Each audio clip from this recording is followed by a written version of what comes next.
Hello friends, welcome to Get Excellence. आज अपन बात करेंगे नोडल एनालिसिस की। किसकी बात करेंगे? नोडल एनालिसिस की, जो नेटवर्क थ्योरी का मोस्ट इंपॉर्टेंट टॉपिक है। अपन ने सबसे पहले बात की थी ओम्स लॉ की। किसकी बात की थी? ओम्स लॉ की। और ओम्स लॉ में अपन ने पढ़ा था V equal to I R. किसी भी रजिस्टर के लिए V equal to I R, किसी भी इंडक्टर के लिए अपन ने पढ़ा था V equal to L D I upon D T, और किसी भी कैपेसिटर के लिए अपन ने पढ़ा था I equal to C dv upon dt। इनको बोला जाता है ओम्स लॉ।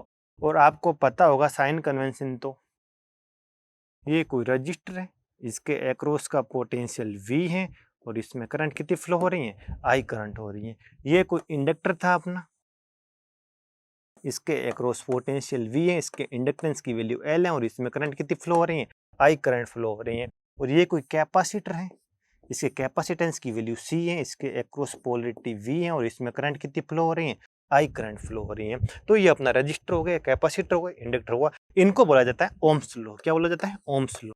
इनकी अपन बात कर चुके हैं। जब अपन ने बात की थी सर्किट एलिमेंट्स की, तो अपन ने इंडक्टर के लिए भी पढ़ा था, कैपेसिटर के लिए भी पढ़ा था और रजिस्टर के लिए भी पढ़ा था। और ये अपन को पता है केसीएल क्या होता है। केसीएल होता है I incoming equal to I outgoing. Incoming का सम हमेशा आउटगोइंग के सम के इक्वल होता है। इसको बोला जाता है केसीएल। और ओम्स लॉ होता है ये अपन पढ़ चुके हैं। अगर ये दोनों आप पढ़ चुके हो, केसीएल प्लस ओम्स लॉ, तो इसका मतलब नोडल एनालिसिस पे आपका कमांड हो गया है। नोडल एनालिसिस से अपन क्या करते हैं? अपन किसी भी ब्रांच की करंट की वैल्यू फाइंड आउट कर सकते हैं और किसी भी एलिमेंट के अक्रॉस पोटेंशियल ड्रॉप की वैल्यू फाइंड आउट कर सकते हैं। या फिर ऐसे बोलो तो बोल सकता हूँ, अपन इसकी मदद से किसी भी सर्किट को सोल्व कर सकते हैं। क्या कर सकते हैं? किसी भी सर्किट को सोल्व कर सकते हैं। तो आज हम सर्किट सोल्व करने का तरीका सीखेंगे, जिसको बोला जाता है नोडल एनालिसिस। ये मोस्ट इंपॉर्टेंट टॉपिक है। आगे जाके अपन वो भी पढ़ेंगे मेश एनालिसिस, लेकिन वो अपन ऑब्जेक्टिव एग्जाम में कभी यूज नहीं करते हैं। ऑब्जेक्टिव एग्जाम में हमेशा नोडल एनालिसिस ही यूज होता है और ये सबसे मोस्ट इंपॉर्टेंट टूल है किसी भी नेटवर्क को सोल्व करने का। देखो, जब अपन आईईएस का एग्जाम देते हैं, कन्वेंशनल पेपर में वो पूछ सकता है मेश एनालिसिस से सोल्व करो या फिर नोडल एनालिसिस से सोल्व करो, लेकिन ऑब्जेक्टिव एग्जाम में अपन हमेशा नोडल एनालिसिस को ही प्रेफर करते हैं। तो आई होप यहाँ तक आपको समझ में आया होगा। अब अपन इसको सोल्व करने के तरीके सीखते हैं, कैसे सोल्व करते हैं वो अपन आज सीखने की बात करेंगे। तो मैं पहले कोई भी एक रैंडम सा नेटवर्क लेता हूँ। इजी नेटवर्क से स्टार्ट करेंगे, फिर अपन कितने भी डिफिकल्ट नेटवर्क की ओर जा सकते हैं। ये मान लो 2 वोल्ट है, ये मान लो 1 ओम है, ये मान लो 2 ओम है,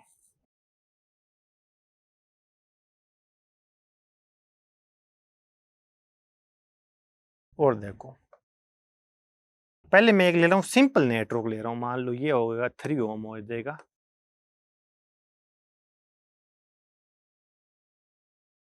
ये अपना कंसिडर कर लो 1 ओम है। ये पहले मैं एक सिंपल नेटवर्क ले रहा हूँ, ओनली एक सिंपल नेटवर्क अपन एनालिसिस करेंगे और कुछ डिफिकल्ट नेटवर्क को अपन कंसिडर नहीं करेंगे। सिंपल से धीरे धीरे अपन अपना स्टैंडर्ड को बढ़ाते जाएंगे।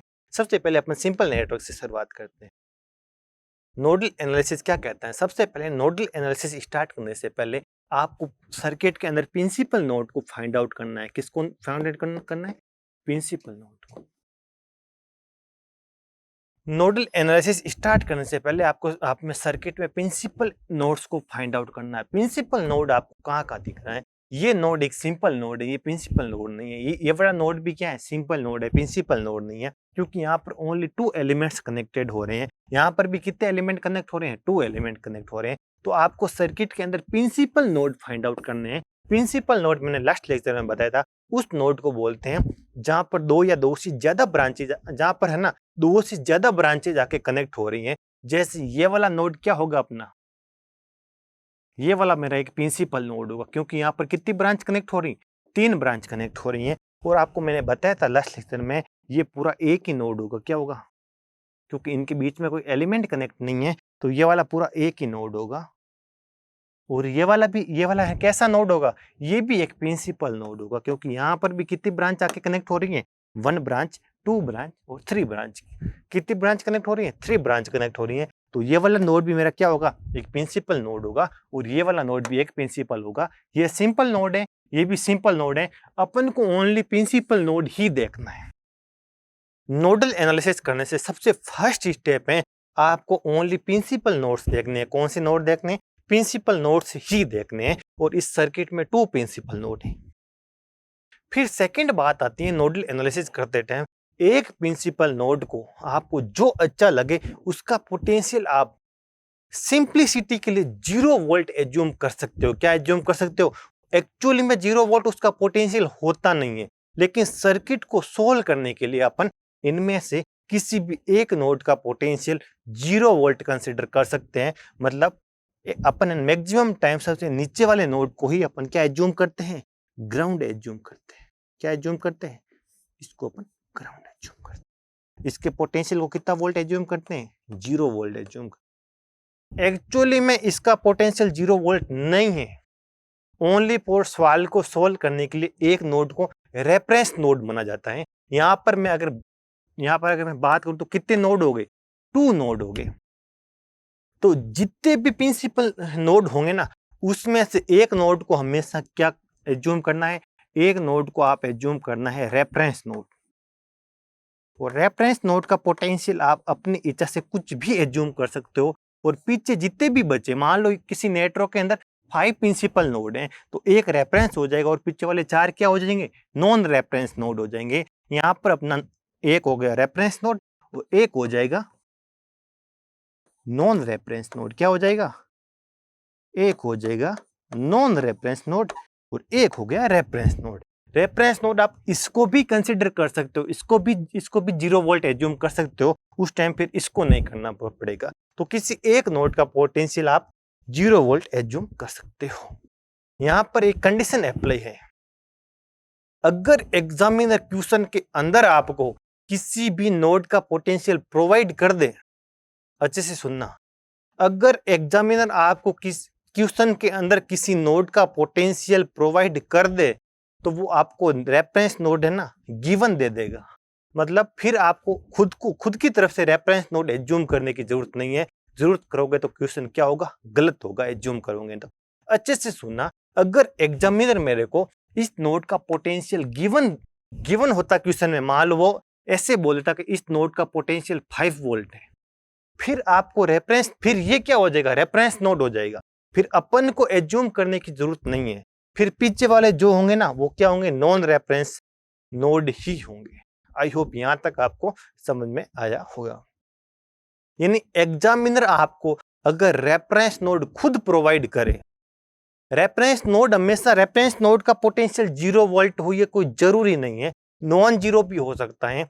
0 वोल्ट तो अपन सिंप्लिसिटी के लिए एज्यूम करते हैं। एग्जामिनर ने अगर इस नोड का पोटेंशियल 5 वोल्ट अगर अपन को क्वेश्चन के अंदर गिवन दे दिया, तो ये क्या हो जाएगा, रेफरेंस नोड। फिर इसका पोटेंशियल 0 वोल्ट मानने की जरूरत नहीं है। आई होप यहां तक आपको समझ में आया होगा। और अगर क्वेश्चन के अंदर रेफरेंस नोड गिवन नहीं है, किसी नोड का पोटेंशियल गिवन नहीं है, तो आप अपनी सिंप्लिसिटी के लिए जिस नोड का पोटेंशियल 0 वोल्ट एज्यूम करना चाहो, उसका पोटेंशियल 0 वोल्ट एज्यूम कर सकते हो। अब मेरे को बताओ पीछे कितने बचे हैं नॉन रेफरेंस नोड, एक नॉन रेफरेंस वोल्ट, मतलब एक नॉन रेफरेंस नोड बचा है। उसका पोटेंशियल आप अपनी इच्छा से कुछ भी एज्यूम कर सकते हो। तो मैंने एज्यूम कर लिया, एक V1 वोल्ट एज्यूम कर दिया। क्या V1 V2 कुछ भी आप एज्यूम कर सकते हो। इसका तो आपने एज्यूम कर लिया 0 वोल्ट, और इसका आपने एज्यूम कर लिया V वोल्ट। इसका पोटेंशियल कितना एज्यूम कर लिया, V। ए का तो आपने कर दिया 0। अगर मान लो अगर हम 3 प्रिंसिपल होते नोड, तो ए को तो अपन एज्यूम कर लेते रेफरेंस, ए का पोटेंशियल एज्यूम कर लेते V1 और सेकंड का पोटेंशियल एज्यूम कर लेते V2। अब बताओ मेरे को इस सर्किट में अननोन कितने हैं, अननोन ओनली एक क्वांटिटी है, जो क्या है, V है। तो मेरे को बताओ इस सर्किट को सोल्व करने के लिए कितनी केसीएल इक्वेशन की नीड होगी। तो आपको पता होना चाहिए एक अननोन को सोल्व करने के लिए एक केसीएल इक्वेशन की रिक्वायरमेंट होती है। अगर आपको एग्जामिनर ये सर्किट प्रोवाइड करके पूछे कि इस सर्किट को सॉल्व करने के लिए कितनी केसीएल इक्वेशन की नीड होगी, कितनी केसीएल इक्वेशन की नीड होगी, तो आप कहोगे ओनली 1 केसीएल इक्वेशन की नीड होगी इस सर्किट को सोल्व करने में। इस सर्किट को सोल्व करने में एक ही केसीएल इक्वेशन की नीड होगी, क्योंकि इस सर्किट में ओनली एक ही अननोन है और उसको सोल्व करने के लिए एक ही केसीएल इक्वेशन की रिक्वायरमेंट होगी। तो देखो, ये अपना हो गया एक नॉन रेफरेंस नोड, ये हो गया रेफरेंस नोड। रेफरेंस नोड का पोटेंशियल 0 वोल्ट और इसका पोटेंशियल हो गया V वोल्ट। अब आप इस नोड से आप करंट एज्यूम कर लो। मान लो कि इस ब्रांच में I1 करंट फ्लो हो रही है और इस ब्रांच में I2 करंट फ्लो हो रही है और इस ब्रांच में कितनी करंट फ्लो हो रही है, I3। जो अपना नॉन रेफरेंस नोड है ना, उस नोड पर ही हमेशा क्या लगती है, इस नोड पर भी हमेशा क्या लगती है, केसीएल इक्वेशन लगती है। क्या लगती है, केसीएल इक्वेशन लगती है। तो इस नोड पे मेरे को केसीएल इक्वेशन लगाना है, तो इससे मैंने 3 आउटगोइंग ब्रांचेज मतलब 3 आउटगोइंग करंट मैंने एज्यूम कर ली, I1, I2 और I3। अगर इस नोड पे मैं केसीएल इक्वेशन अप्लाई करूं तो केसीएल इक्वेशन क्या हो जाएगी, I1 आउटगोइंग है बिल्कुल, I2 आउटगोइंग है बिल्कुल, इन और I3 भी क्या है, outgoing. I1 plus I2 plus I3 की वैल्यू कितनी हो जाएगी, इनकमिंग कुछ है ही नहीं तो 0। ये मेरी हो गई केसीएल इक्वेशन। इस सर्किट को सॉल्व करने के लिए ओनली 1 केसीएल इक्वेशन की ही रिक्वायरमेंट होगी। तो आई होप यहां तक आपको समझ में आया होगा। तो मेरे को अगर पूछे I1 क्या होगी, अब तो आपका क्या, अब आपको यूज करना है ओम्स लॉ। क्या यूज करना है, ओम्स लॉ। मैंने बताया था नोडल एनालिसिस क्या होता है, Ohm's law plus KCL. KCL मैंने अप्लाई कर दिया, अब मैं अप्लाई कर रहा हूं ओम्स लॉ। मेरे को बताओ ये 2 वोल्ट है, इसका एक टर्मिनल तो V वोल्ट से कनेक्टेड है, V वोल्ट के नोड से कनेक्टेड है और सेकंड कनेक्ट है ग्राउंड से। तो मेरे को बताओ इसके एक्रॉस पोटेंशियल कितना होगा, 2 ओम वाले इसके एक्रॉस पोटेंशियल की वैल्यू कितनी होगी। तो हायर, मान लो इसको हायर पोटेंशियल एज्यूम करता हूं, इसको क्या एज्यूम करता हूं, लोअर पोटेंशियल। तो हायर कितना है V, लोअर कितना है 0। तो कितना हो जाएगा V माइनस 0, क्या हो जाएगा, ये हायर, ये मैंने कंसिडर किया पॉजिटिव। तो पॉजिटिव किससे कनेक्टेड है, V वोल्ट से। नेगेटिव किससे कनेक्ट है, ग्राउंड से। तो इसके अक्रॉस पोटेंशियल ड्रॉप कितना हो जाएगा, V माइनस 0। तो इसके अक्रॉस पोटेंशियल कितना आ गया, इसके अक्रॉस पोटेंशियल आ गया V वोल्ट। आई होप यहां तक आपको समझ में आ गया होगा। और अगर इसके अक्रॉस पोटेंशियल V वोल्ट है और इसका मतलब रेजिस्टेंस 2 ओम है, तो ओम्स लॉ के हिसाब से I1 की वैल्यू हो जाएगी V/2। ये अपनी I1 की वैल्यू हो गई है, ओम्स लॉ यूज कर रहा हूं। अब मेरे को बताओ इसकी वैल्यू क्या होगी, I3 की वैल्यू क्या होगी। तो आपको ये पता होना चाहिए कि I3 कौन सी रेजिस्टेंस में फ्लो हो रही है। तो वो ये पता है 1 ओम की रेजिस्टेंस में करंट I3 फ्लो हो रही है। I3 का एक टर्मिनल इस नोड से कनेक्टेड है और एक इससे कनेक्टेड है, इससे V वोल्ट वाले से। तो करंट की देखो, मैंने ये बताया था किसी भी पैसिव एलिमेंट में करंट की डायरेक्शन में जाने पर हमेशा पोटेंशियल का क्या होता है, ड्रॉप होता है। तो जिस टर्मिनल से करंट एंटर होती है वो हमेशा पॉजिटिव होगा। क्या होगा, पॉजिटिव। जहां से करंट निकलेगी वो हमेशा क्या होता है, नेगेटिव होता है। तो बताओ पॉजिटिव का वोल्टेज कितना है, V वोल्ट होगा या नहीं होगा, पॉजिटिव टर्मिनल का वोल्टेज V हो जाएगा। नेगेटिव को मेरे को पता नहीं है। तो मेरे को बताओ इस पॉइंट का पोटेंशियल कितना है। तो आप बताओगे इसका तो पोटेंशियल है 0 वोल्ट। तो बताओ इसका पोटेंशियल कितना होगा। तो अगर इसका पोटेंशियल मतलब कितना 0, तो मैं अगर इधर से इधर जाऊंगा ना, इस नोड से उस नोड की तरफ जाऊंगा ना, तो मेरे को 2 वोल्ट की बैटरी को क्रॉस करना पड़ेगा। क्या क्रॉस करना पड़ेगा, 2 वोल्ट की बैटरी को। और नेगेटिव से पॉजिटिव की ओर क्रॉस करूंगा ना, तो वोल्टेज का क्या होता है, हमेशा गेन होता है। जब कभी भी मान लो ये कोई एक बैटरी है, ये नेगेटिव ये पॉजिटिव, ये ऐसी कोई बैटरी है 5 वोल्ट की। तो मेरे को बताओ इस टर्मिनल का वोल्टेज 1 वोल्ट है तो इसका कितना होगा। तो आपको पता है अगर इसका 1 वोल्ट है तो आप अगर इसको क्रॉस करके उधर जाओगे ना, तो आपको 5 वोल्ट का क्या होगा, गेन को पॉजिटिव से लिखते हैं। क्या लिखते हैं, पॉजिटिव से। 5 वोल्ट का गेन होगा, क्यों, क्योंकि नेगेटिव से पॉजिटिव की ओर जा रहे हो। आपके मान लो पहले नेगेटिव में मार्क्स आ रहे थे, अब एग्जाम में पॉजिटिव में मार्क्स आ रहे हैं, तो आपने कुछ ना कुछ क्या किया है, गेन किया है, कुछ ना कुछ सीखा है। तो इसके पास इसके पहले कितने नंबर आ रहे थे, 1 मार्क्स आ रहा था। अब इसने 5 वोल्ट का क्या किया है, गेन किया है, तो अब इसके कितने आने शुरू हो जाएंगे, 6 वोल्ट। तो इसका पोटेंशियल कितना होगा, 6 वोल्ट हो जाएगा। आई होप यहाँ तक आपको समझ में आया होगा। तो अगर इसका पोटेंशियल 0 है और यहाँ नेगेटिव से पॉजिटिव जा रहा हूँ, नेगेटिव से पॉजिटिव 2 वोल्ट का क्या हो रहा है, गेन हो रहा है। पहले कितने आ रहे थे, पहले है मतलब पहले इसके मार्क्स आ रहे थे 0, इसने 2 वोल्ट का क्या हो गया, गेन हो गया। तो अब कितने आने शुरू हो जाएंगे, 2 वोल्ट। तो इसका पोटेंशियल कितना हो जाएगा, 2 वोल्ट। आई होप यहाँ तक आपको समझ में आया होगा। तो इसके अक्रॉस पोटेंशियल ड्रॉप कितना होगा, मेरे को बताओ। इसका पोटेंशियल कितना है, V, इसका कितना है 2, तो इसके अक्रॉस पोटेंशियल ड्रॉप कितना हो जाएगा। अगर मैं 1 ओम के अक्रॉस पोटेंशियल ड्रॉप अगर एज्यूम कर लेता हूँ, V1 एज्यूम कर लेता हूँ, कितना एज्यूम कर लेता हूँ, V1। 1 ओम के अक्रॉस पोटेंशियल ड्रॉप मैंने एज्यूम कर लिया V1। तो मेरे को बताओ V1 की वैल्यू कितनी होगी। V1 की वैल्यू होगी, हायर पे कौन सा है, हायर मतलब पॉजिटिव, पॉजिटिव किससे कनेक्टेड है, V से। लोअर पे कौन सा है, 2 वोल्ट, तो कितना हो जाएगा, लोअर क्या, नेगेटिव -2, V -2 हो जाएगा। तो मेरे को बताओ I3 की वैल्यू क्या हो जाएगी।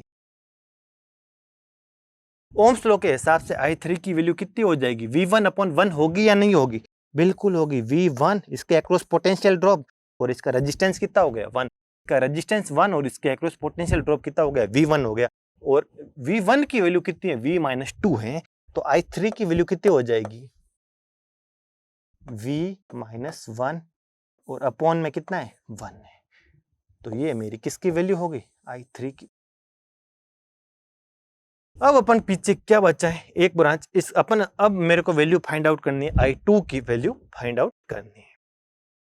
तो आगे जाके पढ़ेंगे 3 और 1 किसमें, सीरीज में कनेक्टेड है, किसमें, सीरीज में। जब दो एलिमेंट, जब दो रेजिस्टेंस सीरीज में कनेक्टेड होते हैं तो वो क्या होते हैं, ऐड हो जाते हैं। तो 3 और +1 ऐड होके इनका इक्विवेलेंट कितना हो जाएगा, 4 हो जाएगा।